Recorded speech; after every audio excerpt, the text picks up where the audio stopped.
Pria ini namanya Will. Siang itu Will lagi makan di restoran sama orang tuanya. Sekalian mau ngenalin pacarnya yang bernama Jill. Setelah memperkenalkan diri, Jill cerita dia baru aja diterima kerja di perusahaan besar. Mendengar itu, orang tua ikut senang. Ayah menyinggung agar Will mencontoh. Jill, untuk apa? Will kerja jadi editor magang yang gajinya cuma cukup buat bayar tagihan internet doang. Walaupun udah gede, tapi selama ini ayah masih harus terus ngasih uang bulanan. Sebelum berpisah, ayah memberikan uang bulanan sambil bilang ini adalah uang terakhir. Mulai sekarang, Will harus cari uang sendiri. Besok paginya di kontrakan, Jill kaget ngelihat Will beli TV baru. Dengan bangga, Will cerita TV itu dia beli dari uang jajan terakhirnya.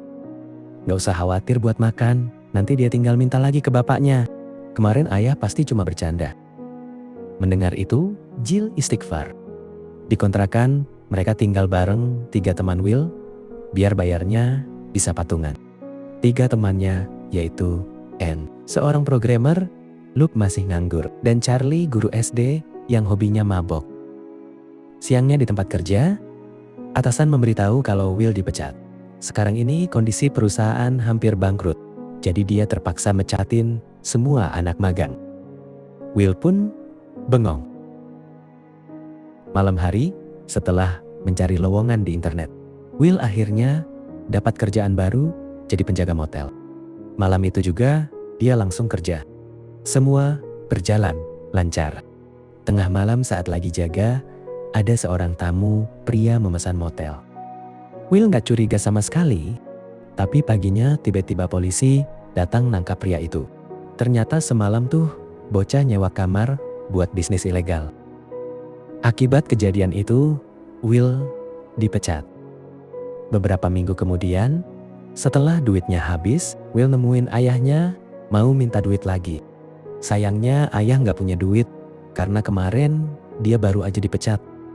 Jangankan buat dia, ayah aja bingung gimana nafkahin ibu bulan depan.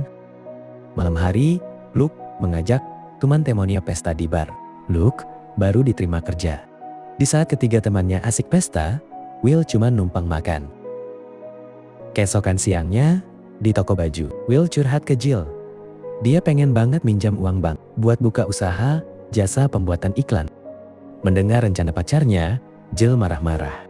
Bukannya gak mau dukung, tapi gak sekarang. Mending Will cari kerja dulu, biar keuangan stabil. Mereka berdua pun debat.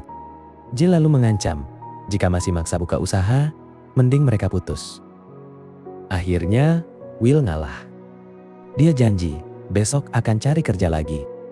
Sementara itu di kafe, waktu ayah lagi pesan kopi, ibu nelpon karena belum cerita kalau udah dipecat. Ayah bilang sekarang dia lagi sibuk kerja. Di sisi lain, terlihat Charlie lagi ngajar di sekolah. Di tengah jam pelajaran ada guru datang lalu menawarkan, apa Charlie mau pindah dari guru kimia jadi guru olahraga?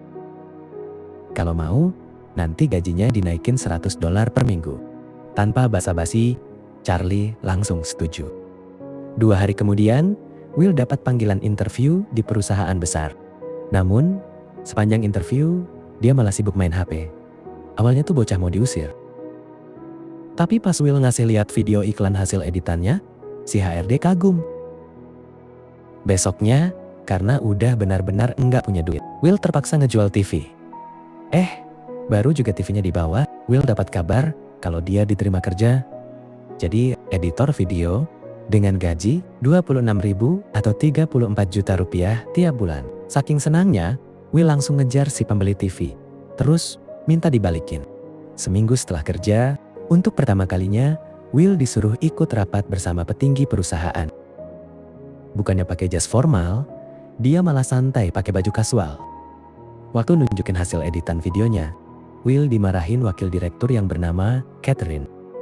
Catherine ngasih buku panduan pembuatan iklan sambil nyuruh ikutin aturan di buku itu. Jangan ngedit seenaknya. Cara berpakaian juga harus rapi sesuai aturan di buku. Kalau bulan depan gak berubah, maka akan dipecat. Will pun nurut. Saat makan siang, Will menemui sang ayah di kafe biar ibu gak curiga. Setiap hari, ayah nongkrong di kafe pura-pura kerja. Will di situ curhat soal omelan Catherine tadi. Bukannya ngasih semangat, ayah malah ngedukung Catherine. Jangan kayak anak kecil. Dari dulu aturan kantor emang gitu, harus rapi. Daripada mengeluh, lebih baik bersyukur bisa kerja. Sedangkan ayah udah sebulan lebih nganggur. Ayah bahkan sampai ngecat rambut sama jenggotnya biar kelihatan lebih muda. Karena setiap interview kerja, dia selalu ditolak gara-gara kelihatan tua. Will yang tersinggung pun pergi dari sana. Di sisi lain, di kantor Luke, di hari pertama kerja, mendadak atasan datang lalu menyuruh Luke minum jamu super pahit. Minumnya harus sekarang di depan semua karyawan. Ini adalah ritual anak baru.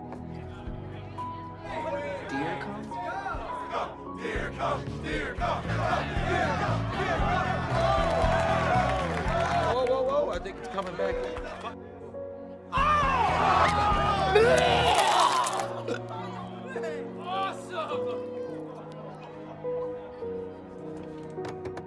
Malamnya, Will ke apartemen Jill. Sejak kerja, Jill memutuskan pindah kontrakan dan tinggal sendiri di apartemen dekat kantor. Lagi-lagi, Will curhat soal omelan Catherine. Sebagai pacar, Jill menyemangati, tapi dia juga menasehati. Penampilan di tempat kerja itu penting. Dulu kita bebas karena cuma kerja freelance. Namun, setelah kerja tetap di kantor, ia harus ikut aturan kantor. Nggak masalah pakai baju apapun di rumah. Tapi kalau di kantor, harus rapi biar dihargai orang lain. Mendengar penjelasan Jill yang lembut, Will mulai mengerti. Perlahan-lahan, dia mulai mau merubah penampilannya.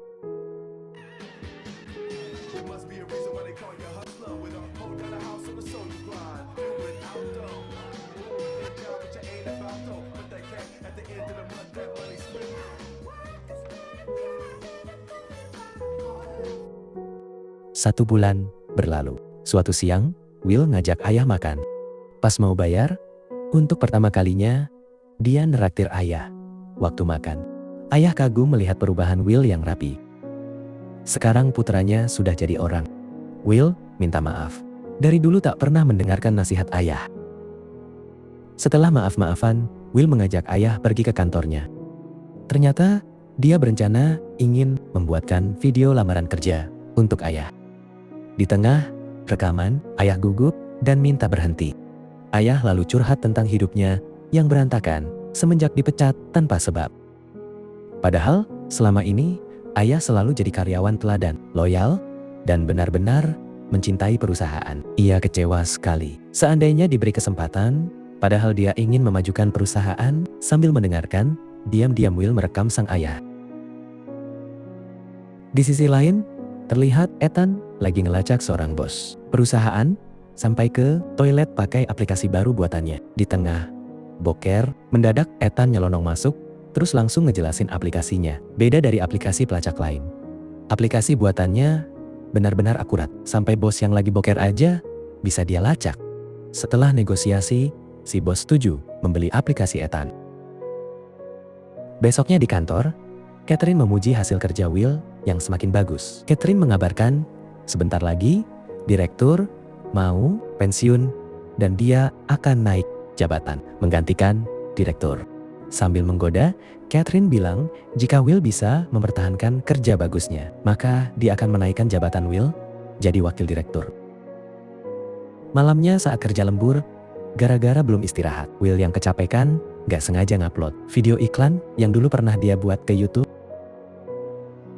Tengah malam, tiba-tiba Ethan ngabarin kalau dia udah nonton video yang Will upload beberapa jam lalu. Sekarang video itu viral, trending 1 di YouTube. Ketika diperiksa, Will teriak senang. Semenjak viral, malam besoknya Will diundang seorang pengusaha bernama Lon. Lon ingin mengajak Will bergabung jadi pembuat iklan di perusahaannya. Bukan kerja, tapi kerjasama. Karena usahanya masih merintis. Lon cuma bisa menawarkan bagi hasil sebesar 20%. Walaupun kecil, namun Will sangat tertarik. Apalagi di perusahaan ini, dia bisa bebas bikin video sesuka hati tanpa aturan. Malamnya, Will ke apartemen Jill mau cerita soal tawaran Lon tadi. Baru juga sampai, ternyata Jill lagi nangis di pojokan. Pas ditanya, Jill cerita, dia baru aja dipecat. Padahal dia udah punya rencana mau ngajak Will patungan nyicil rumah buat masa depan mereka berdua. Mendengar itu, Will terdiam. Karena sekarang cuma Will sendirian yang punya uang. Dia nggak jadi ngasih tahu tawaran Lon. Will malah ngasih tahu sebentar lagi dia akan naik jabatan. Sampai dapat pekerjaan baru. Lebih baik untuk sementara Jill kembali tinggal di kontrakan bersama teman-teman. Jill pun nurut. Keesokan harinya, ayah curhat sama pelayan kafe. Kenapa dia belum dapat panggilan interview? Padahal udah ngelamar di banyak perusahaan. Karena sangat frustasi. Ayah bilang hari ini pokoknya dia akan pergi ke salah satu perusahaan dan akan nerobos masuk maksa ketemu HRD. Ketika Will ngelihat posting Twitter, bapaknya yang mau berbuat nekat. Dia langsung nelpon Luke, minta anterin sekarang juga. Sebelum pergi, Will bawa CD video lamaran kerja ayah yang baru selesai diedit. Beberapa menit kemudian, Luke, Ethan, dan Charlie datang menjemput. Sesampainya di gedung perusahaan, mereka melihat ayah lagi diusir satpam gara-gara nerobos masuk. Will yang malu lalu minta maaf dan minta ayah pulang. Pas mau pergi, HRD lewat. Ayah minta tolong Will sekali ini aja. Tolong bantu ayah masuk. Mau gak mau, Will dan teman-temannya membantu.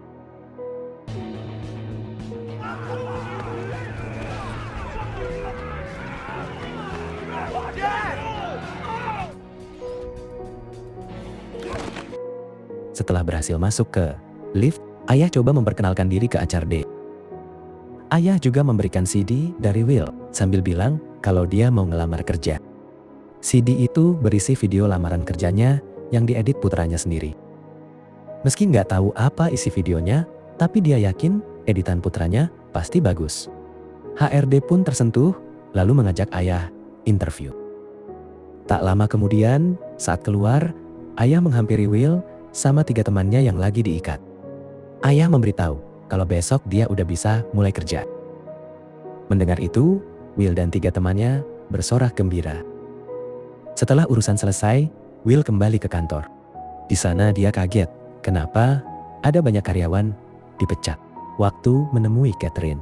Catherine cerita hari ini dia telah resmi naik jabatan jadi direktur. Sebagai direktur baru, tanpa belas kasihan, Catherine langsung memecat semua karyawan yang kerjanya jelek. Catherine lalu memberikan kontrak kerja baru untuk Will sambil bilang kalau sekarang Will resmi jadi wakilnya dan gajinya akan naik 2 kali lipat. Mendengar kabar itu, Will senang meski tak suka harus selalu diperintah Catherine. Tapi demi kekasihnya, dia akan berusaha lebih keras lagi. Malamnya sepulang ke kontrakan, Jill ngeluh. Dia nggak betah tinggal di sini. Berantakan banget. Will mencoba menenangkan. Nanti kalau dapat bonus, dia akan beli apartemen kecil untuk mereka berdua tinggal. Beberapa hari kemudian, Will ngajak Jill menghadiri pesta Natal di kantornya. Ketika bertemu Catherine, Jill lihat Will berusaha bersikap sopan meski nggak nyaman. Di momen itu, Jill akhirnya sadar selama ini kekasihnya tersiksa, namun memilih tetap bertahan demi Jill. Saat Catherine pergi, Jill minta maaf. Tiba-tiba, Jill merobek surat kontrak kerja baru Will dan berkata bila Will ingin buka perusahaan iklan sendiri, maka dia akan mendukung 100%. Will pun senang.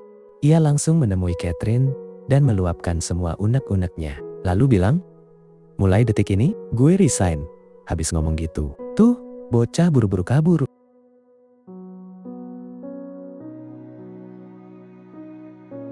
Bulan demi bulan berlalu. Terlihat ayah dan teman-teman Will kini sudah sukses dengan pekerjaan mereka masing-masing. Jill juga sudah dapat pekerjaan baru.